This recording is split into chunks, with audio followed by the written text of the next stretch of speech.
හයි අපි කිචන් එක අලුත් විදියට අඩු වෙනවෙන් හදාගමුද අපි. ලොකු වියදමක් යන්නේ මං ඔන්ලයින් ගෙන්න ගත්තේ මෙන්න මේ ක්‍රෝල් එක බලන්නකෝ. මේක ස්ටිකර් එකක් වගේ තියෙන්නේ. පොඩි හරිම තුනී කොලයක්. මෙන්න මේ අලවලා තියෙන්නේ ඒ පාට ඒ පෙන්පු පාට. මේ නොබ් එකේ පාටට තම කලින් තිබ්බෙලී පාටට. ඒ වුණාට අලවැව්වහම පේන්නේ එක අලවපු එකක්ද ඇත්ත එකක්ද කියලා. කියන්නේ ඇත්තම වගේ ඇත්තම ග්‍රැනයිල් එකක් වගේ ඒ විදිහටම තියෙනවා. පිහින්ද වතුර වැටුනහම හොඳට ලේසි හරිම ලස්සනට තියෙනවා. මේක වෙන පාටක්. පාට වර්ග ගොඩක් තියෙනවා. මේක ඊට වඩා ඩාර්ක් කලර් එකක්. මේක ටයිල් එකක් වගේ. මේක ලිප ළඟට වගේ හොඳයි. ඒ කියන්නේ සැගින්දර සැර වදින තැන් වලට වගේ මම මේ ලිප ළඟ බිත්තියට අලවලා තියෙන්නේ. මේක සෙන්ටිමීටර් 11ක් පළලයි 23ක් දිගයි. ඒ වගේ පොඩි කෑලි තියෙන්නේ. ටයිල් එක තරම් ඝනකම නෑ. පොඩි ඝනකමක් තියෙන්නේ. හොඳට ඇලවෙනවා. හොඳට පිහින්න පුළුවන්. ගින්දර සැර වැදුනට මොකුත් වෙන්නේ නෑ.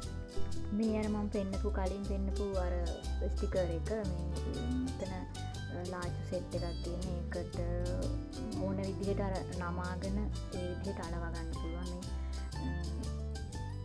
මේ නොබ් එක නැතුව අනිත් ඔක්කොම ඒ වගේ අලවලා තියෙන්නේ. ඇත්තටම මේවා ලී ඒවා ඒ වුණාට හොයන්න බෑ. අලවපුවාම මොකුත් අපට ඕනේ නැත්නම් ආයේ පස්සේ ආයෙ අලවලා අයින් කරන්නත් පුළුවන්.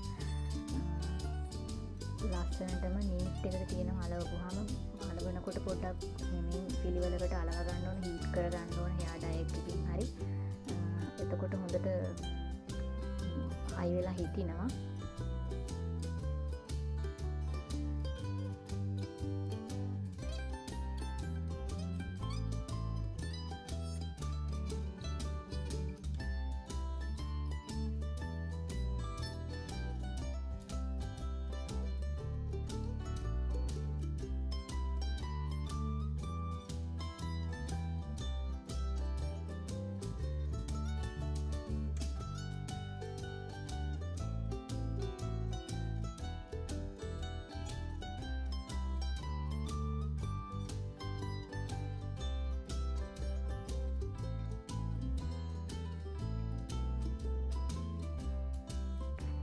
මේ ටයිල් කැටේ වගේ තියෙන එක ටිකක් හයි අය අර ස්ටිකර් රෝල් එක වගේ නෙවෙයි. ඒක කෑලි එන්නේ.